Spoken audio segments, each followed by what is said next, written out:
John Carrington again, and we have a very special program this evening. I have with me Grandmother Edna, one of the original griots here in town. She's one of the derivatives of the legacy of Mary Carter Smith, one of our first black griots in America. And Mary Carter Smith has created such a legacy. The black griots of the Washington, D.C., Maryland area recently had a convention. And guess who was there? Grandmother Edna. Grandmother Edna, say hello to Baltimore. Hello, how's everybody doing? You better tell us about that convention. What happened? Oh, the National Black Storytellers coming home. You know, 30 years, Mother Mary, Linda Goss, they just melted their idea together, started this, organized the storytellers. Fantastic thing. And then they came home. This is their 30-year anniversary. So the Marriott at Camden Yard, trust me, it will never be the same. Stores are going to come out the lobby, cross the bar, under the tables, around the chairs, and I'm sure they're floating in the harbor. Well, I've been hearing word and coming back to me about the famine in Ethiopia story that you shared. Oh, yeah. See, you know, I'm a writer, and I'm a presence. Everybody see... I don't know how people see themselves, but I'm a presence. I just function on energy and what I coin as my word, soul finesse. So anything that you want to do successfully, you got to grab it inside, rip it out, let it flow. Well, share a little bit of the famine in Ethiopia story that you... Okay, well, you know, I was told that a couple of centuries ago, it might have been maybe 20, 40, 50, 60 years, that, you know, the women in Ethiopia, women are always the nurturers. So this year, the women had set on the seeds, set on them to keep them warm. That's a tradition, to plant them, to start the growing process for the harvest. So they set on the seeds was warm, but they went out among the land, and the earth was hard, dry, rough, cold. Nothing could penetrate that earth. So they ran back to find the Queen Mother. Now, you know, good griots squat. When they talk, I squat when I have a conversation with anything that's moving, because that's the nature, to go to the earth that we all really came from. So they go to the Queen Mother. They say, Queen Mother, we can't plant the seeds that get cold. The earth is hard. So the Queen Mother stands up and she said, let me think. All these people are so dependent on me. So she walked out into the middle of this vast land. Of course, you know, Ethiopia means a land that's divided. So she stands in the middle of the universe. She looks north. She looks east. She looks west. But when she looks south, all the tribes are standing in the back of her, confused. So she started to pray. She called her ancestors for favors. You know, you can't get anything done unless you get the ancestors, who are our angels, you know, for favors. So she started calling for favors. She started walking up the ladder of, I need some help, some mercy, some grace. So when she reached the plateau, when she finished asking for a favor, a slight breeze blew on her. And in the direction coming from the north, she seen this huge figure of a man. But it was like a sheer curtain. It had two legs, and what really amazed her, the legs were so enormously long, and the feet was tremendously big. As a matter of fact, the feet were so huge that every time it touched the earth, whop! Whop, it made a tremendous sound that shattered everybody's ears. But as she looked at this huge figure, it had no head. The head was so tall, it burst into the heavens. And it was walking fast. What appeared to be arms was swinging, creating a dust storm. So she said, it's coming directly towards me. So she began to back up, and she told the tribes to move. Now, what was so familiar, as this giant figure was walking towards her, the feet would slap the earth, and every time it slapped the earth, the ground would crack and split. Now you know what happened. She began to back up because this figure was coming directly to her at such an enormous pace. And the earth was just splitting and splitting. And when it got to where she was, she started to stretch her legs. She reached down and she pulled her dress cloth up. And she began to split as if she was going to divide into two pieces. But the figure with the gigantic legs just walked right over top of her head and kept going south. Now when she looked north, the earth had a big crack in it.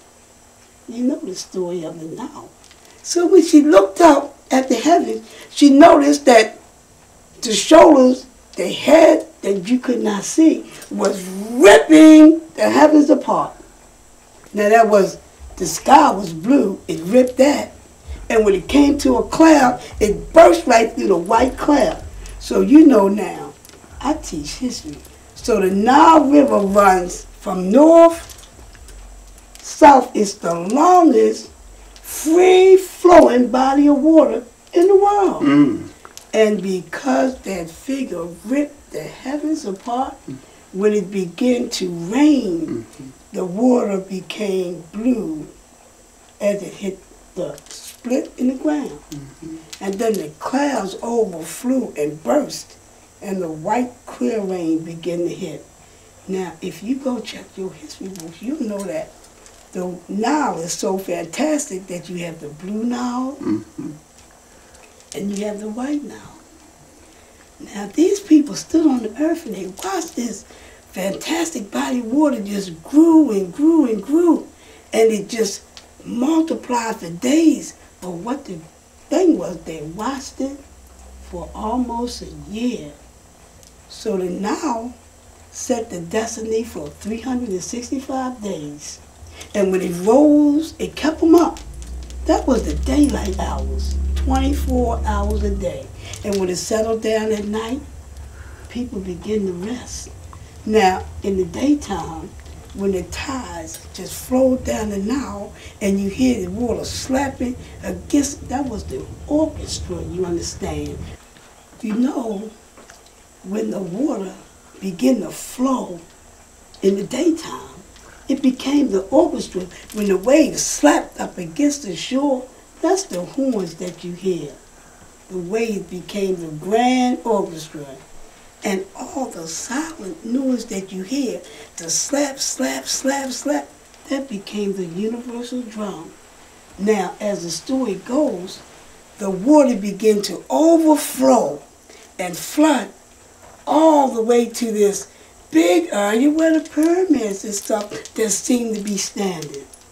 And it flooded all the way to what we know as, you know, we took the boat ride, we walked through the Red Sea, but the grand thing was that the women got up off of their seeds, and the earth just opened up, so they hurried and they started planting their seeds for harvest, and they got everything in there, and the irrigation just was tremendously great. So they waited, and they waited, and then the seeds began to fester and grow. And the food was abundant. It was so well that they had to send all over the continent to bring other tribes of different status to this grand land that's divided, known today as Ethiopia, but it really was Assyria. So the people came and gathered the seeds, and they shared the food. They sang, they danced. The waves was the orchestra. And the merit to the story is this: when you decide to plant a little grace in the right place, and you take some mercy to help it grow, it teaches you to persevere so that life can continue. So every store has a moral. So if you sit on the seed long enough and it gets warm enough, you can look up at the heavens and have the rain come down, and you can plant your seed. But be very careful how you plant your seeds, because you know they'll grow. Into the universe they will go, and they're going to come back. as you and me. Oh, that is beautiful. That is beautiful. You recently received recognition for your storytelling. You won Murray Carter Smith Award. Legacy. Talk about that. Oh, Talk about that. that was the evening that I did a Kwanzaa program. And I'm passionate about whatever I do. So I think that even though we have a nationally recognized organization, they are the community griots. You know, they are the real griots, like in the real village of Africa. They set in the neighborhood, they tell children. And I always tell people that if you want to know who a griot is, just walk down the city street, that drunk on the corner. He's a griot. He's full of stories. He's full of stories. Yeah. That man that's overdosed himself and unused knowledge, when he bend and take that break, when he stand up, a story come out. You just got to be diligently and listen. So, I'm at the historic Harlem Theater. You know I go around the city helping people to bring these things alive. So the Harlem Theater, Dr. Raymond Kelly Jr., 600 block of Gilmore Avenue, struggling to save the Harlem Community Baptist Church. All senior members, a couple young people in the church. So I goes over there to a funeral, and I'm looking at this tremendous ceiling in the building. You know, I have to tell a story. You know that. That's okay? That's right. Tell the story. So I looked up, I said, what is this? And it was some energy there. So a brother came up and said, oh, this is part of the Harlem Theater. Have you ever heard about it? I said, Harlem Theater? I don't think so. So he gave me a business card. I said, so y'all need a lot of help. So I immediately went to work. I got a lot of very important community connections.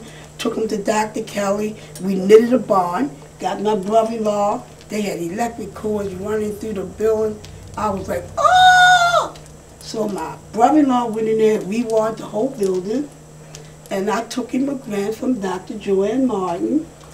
So earlier that year, Dr. Joanne Martin has sent out a drum call. She sends me stuff 6:30 in the morning to a BlackBerry. They were having an African-American historic preservation grant. So I ran around the city on my boat, because you know people say I'm the pink bunny, and I tried to get everybody in Baltimore that has something. You know, Baltimore is historic. So we got people. I even got my cousin, Christine Torwood, from the Darlington Color Schools in Darlington, Maryland. That's a cousin-in-law. So they all came to the meeting, but the people that really need to be there wasn't there. The brothers from the Arc Social Club, all these people. So I went on a crusade to get them, but anyway. So I'm in the theater doing Kwanzaa. And I have my drum team. I have a drum team of children, Spirit in Motion. I'm going to raise my hand about these children. 6 years old to 16, honor students, drummers, dancers, singers, performers, writers. So after we finished the program, I'm standing up there to thank the people for coming to Kwanzaa. So our president of the Griot Circle of Maryland, Janet Green with an E, came up and said, we need to make a presentation here. So I'm like getting ready to walk out of the way of the camera so they can take over. She said, no, Mother Edna, I need you to step in and you can help us out. So everybody knows me, knows that the tongue works because of the vibration of the lips, and you breathe out so you talk. That's a skill that was inherited for us. So while the people complain about talkers, I have in the least answer for you. So anyway, so I'm standing there, my little African gear on, because I live in my clothes, so I don't just use that as a costume. I live in it. So I'm standing there, everybody's sitting there waiting, my children, grandchildren in the background. And she starts reading this plaque. And I thought I heard my name. Do you know what an honor it is to just even suggest such a tremendous spirit? Mother Mary Carter Smith, over top of my name. When they gave the plaque to me, I stood there, and everybody was looking at me. I said, for once in my life, other than when I was 7, I had a speech impairment. And this is why I respect myself as a griot, because I couldn't talk 4 words to you when I was 10 and 8. I would stomp the floor, hit the buildings, and people would say, come on, get it out. And I'd be trembling. And so I formulated in my mind, this is what made me tell stories. This is true, so y'all getting true first-line information. So I would formulate the words in my mind before I said them, because I had to get them out quick, because I would shut down. So people always have a real problem with my speech, but it's okay, because I'm doing well with where I'm at. Yes, you are. So they gave me this award. It was powerful. So my grandchildren is flying around the room, all excited. Everybody's flying around the room. And I stand there and I see wings. See, I have emergence. I don't really tell people that. I guess this is a good place to say that. All my life, my family grew up on a farm, and we would walk home. It's 8 siblings and my mom. So we would walk from my grandmom's house to our house at night, 10, 11 o'clock. It'd be pitch black, no lights. So I would call them the 4 little children. I would have 2 children in this hand, 2 in this hand, and my mom would have 2. So we'd be walking down the dark road home, and my mom would say, move, move, move, girl. Let that horse go by with that man on it. So now my brother, he's deceased, love you, Marty. He would say, Deanie. So incidentally, my name is Deanie, my family name. They took Edna and turned it around for what I don't know. So my brother said, Deanie, Deanie, I don't see no horse.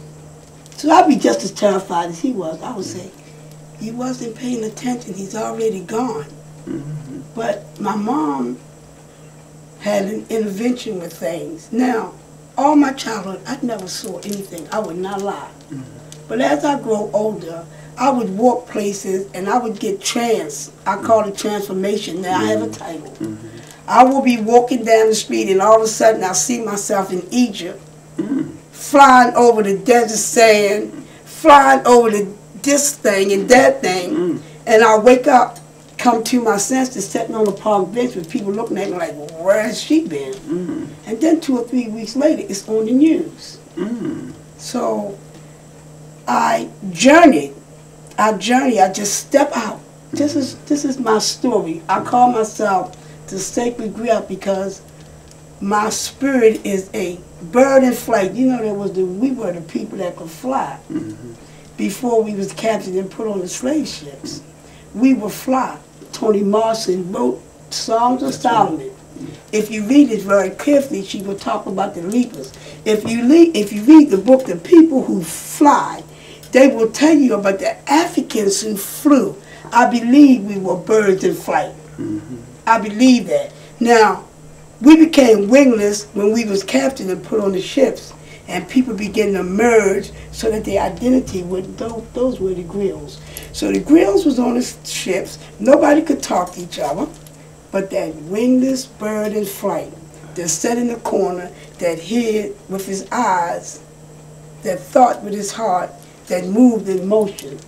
So the winglessness began to rise, and he began to fly all over that forbidden ship and croon. You know how Tony Bennett sings, and he croons, and Frank Sinatra was a crooner. They crooned in the people's ears, and they knelt down and crooned at the stomach of the women that was carrying the new earth to the new world. And people understood them. But they began to be a problem on the slave ships, you understand. Because the gentleman would come downstairs and chains was loose and people was moved and the sick was gathered and it seemed like somebody was nursing the babies. But you couldn't really do that if you was totally chained up. So they stopped in the Dominican Republic, in Haiti, and they started putting out the first shamans and the first people who had the most energy, because most of the time, if you know energy in any culture, the Irish culture, the Native American, Indian culture, when you walk past a storyteller, you curve because the energy tells you that this person is blessed a little further than you are on the road. So that's how I felt when I got to marry Carter Smith. If you listen, I would take you present, past, and I'll step you right into the future, but I always hold your carpet so I can bring you back to me. Because it's only a carpet ride. Life is just a magic carpet ride. It's how you want to lift your carpet up. All right. So you can be focused. You mentioned that you live in your clothing. Explain your headwear. Oh, this gala, I teach workshops and I call it lacing. Most people say they just tie their scarf, but it's spiritual. If I get up in the morning and I pick a piece of fabric up and I don't wrap it in front of the mirror, I just walk around the house and lace. If that lacing falls off my head more than twice, I shake it out and I throw it over the furniture and I pray on it and I leave it there because that spirit don't want to walk with me. So I go get a spirit that want to share my journey for the day, and that's what we do. So I wrap my head for my energy. The highest point of anything I do is the Almighty. Heaven. That's the highest point because I live in 3 universes. You know, the first universe is heaven. The second universe is the things that we think we know and don't understand. And the third universe is that soft carpet. You know, the earth thing. You know, all the nice trees and the garden. You know, the Garden of Eden actually was my living room because it was given to me and said, you have this domain. Do what you want with it. But people just tear up their furniture anyway, so you know, they tear their trees up, they pollute the earth. But me, I keep myself naturally free. And that's what I teach. I teach freedom is the emotional life. Because you know, water is your life, you understand? Any culture, water is the preservation of life. And in the old Jewish culture, the women would set a rain bucket out and they would dump the children in it and the young girls in it for purification. And so you have to be able to experience a movement to say you move. You kind of get that? Yeah. Most people say, well, I'm going to walk over here or that, and I just soar. Well, I tell you, on that note, we're going to take a break and we'll be right back with more.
Welcome back, and this has been a wonderful, fascinating show for me. I had a chance to spend time with grandmother Edna, and you are a wealth of information. Do you have any final thoughts?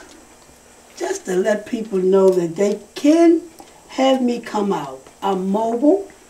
They can visit my website at queenmothercries.webs.com, and they can see me on YouTube, because I just get all the fabulous help.